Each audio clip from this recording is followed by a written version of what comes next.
Bonjour à toutes et bonjour à tous, bienvenue dans une nouvelle vidéo en lien avec le RPG Day. Aujourd'hui c'est le jour 21, je viens de vérifier, et on va parler de simplicité. Simplicité, ça peut être deux choses, simplifier l'accès au JDR et simplifier nos parties de JDR. Pour simplifier l'accès au jeu de rôle, on parle souvent des boîtes d'initiation. Boîtes d'initiation qui vont soit initier à un jeu de rôle, un univers, ou boîtes d'initiation qui va initier au JDR en général. Elles ont plusieurs avantages pour du coup, simplifier un petit peu l'accès au jeu de rôle.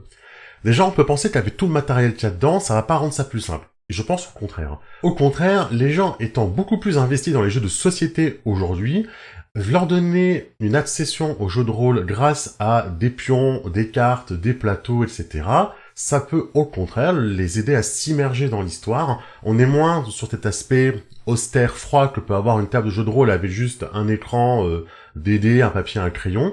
Là, on est plus dans le domaine que certaines personnes peuvent connaître, avec pas mal de matériel coloré, etc., des aides de jeu. Ce genre de choses sont bien intégrées aujourd'hui grâce aux jeux de plateau, très répandus, et donc ça peut donner envie, ça peut motiver les gens à s'initier au jeu de rôle par une porte qu'ils connaissent, en réalité.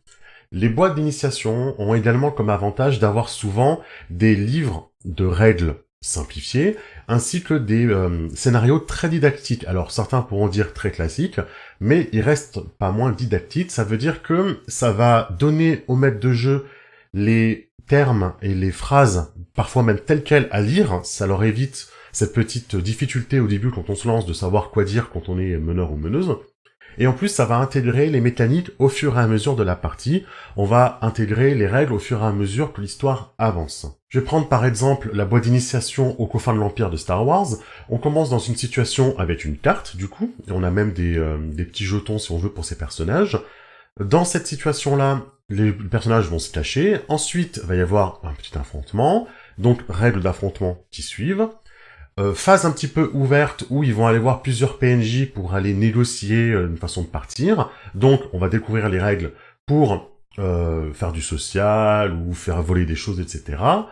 Ensuite, un affrontement contre une bande, en fait un regroupement de Stormtroopers. Donc, on va introduire les règles pour affronter des personnages qui sont en bande, c'est pas les mêmes règles. Puis après, un petit affrontement dans l'espace pour apprendre les règles spatiales. Vous voyez, on fait découvrir la richesse d'un jeu progressivement, alors qu'on va avancer dans le scénario, en complexifiant un peu plus, en amenant de plus en plus de choses au fur et à mesure que les joueurs et les joueuses sont dans la partie. Et justement, c'est un principe qu'on peut appliquer à plein de jeux, surtout les jeux qui ont pas mal de matériel. Je pense par exemple au L'Âme du Cardinal, qui est un jeu qui possède du coup un système de résolution par carte, mais qui possède aussi des bots, des feintes, etc., qu'on va lancer au fur et à mesure où on pose nos cartes. Et du coup, avec l'extension, la boîte d'extension, viennent énormément d'aides de jeu, en fait, de petites cartes qui vont remplacer en fait nos bots et nos feintes. En fait, on va pouvoir les activer. Donc c'est du bon matériel, c'est super cool.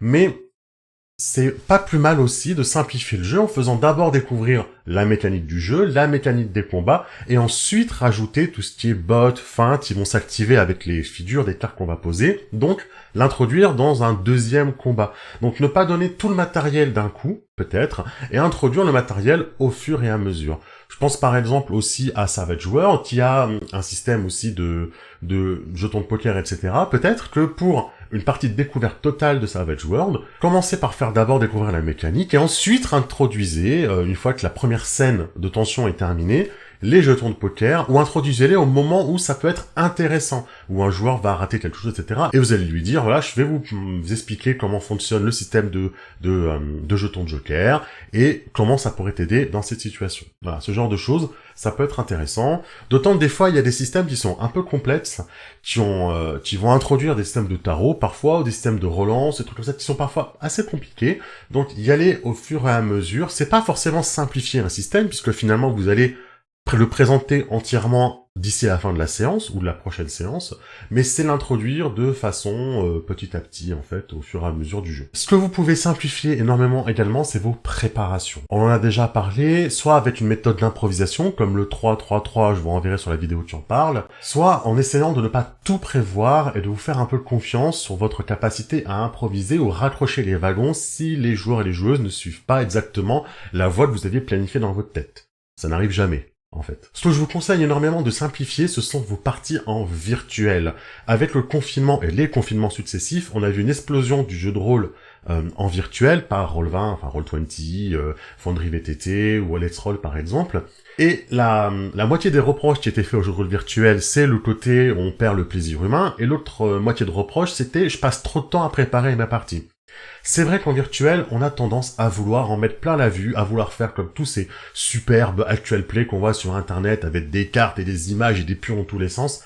Oui, mais ce sont des actual plays, ce sont des spectacles. Donc forcément, on doit faire en sorte dans les actual plays de maintenir une certaine attention et donc de présenter quelque chose de joli, de beau, etc. On a tendance à beaucoup vouloir rajouter de visuels pour que nos joueurs soient concentrés, etc. Ma solution, elle va pas plaire forcément à tout le monde, mais c'est déjà simplifiez-vous la vie en mettant moins de cartes, parce que vous pouvez pas prévoir, vous pouvez pas tout prévoir dans une partie, et à un moment donné, si vous habituez vos joueurs et vos joueuses à tout préparer en cartes, le jour où vous n'en avez pas, parce que vous n'avez pas le temps, bah vous sentirez coupable. Et puis même pour les PNJ, si un jour il y a un PNJ qui est pas prévu, qui arrive, si vous aviez habitué vos joueurs et vos joueuses à des tokens à chaque fois, quand ils verront le PNJ, ils se diront, bah, il n'y a pas de token, donc il n'est pas important. Le meilleur catalyseur d'attention, j'ai trouvé en jeu de rôle virtuel, c'est la webcam, en fait. C'est de partager votre vidéo, en fait. Alors, je sais, ça plaira pas à tout le monde n'a pas forcément envie de montrer sa chambre en bazar, ou son mari qui passe derrière, etc. Je comprends parfaitement. Mais si vous avez la possibilité que vous n'êtes pas timide par rapport à ça, n'hésitez pas à partager votre webcam. Vous verrez déjà, ça participe beaucoup à concentrer l'attention des PJ sans être obligé de mettre des cartes et des cartes et des images partout, tout le temps, pour que vos joueurs aient un effet waouh quand ils voient votre page de jeu. Parce que le plus souvent, en fait, ils vont avoir l'effet waouh pendant 2 minutes et après ils vont passer à autre chose. Donc en fait, on fait juste que déplacer le problème de l'attention. Donc voilà, essayez de les tenir par soit votre webcam, votre belle figure, soit par votre interprétation, faites-en des tonnes s'il le faut, mais au bout d'un moment, vous finirez par trouver les joueurs en virtuel qu'il vous faut, avec qui ça match. Ne vous arrêtez pas à une première expérience, simplifiez vos parties en virtuel, vous verrez que vous prendrez beaucoup plus de plaisir à jouer en virtuel. C'était tout pour aujourd'hui, je vous retrouve très bientôt pour un nouveau RPG Day.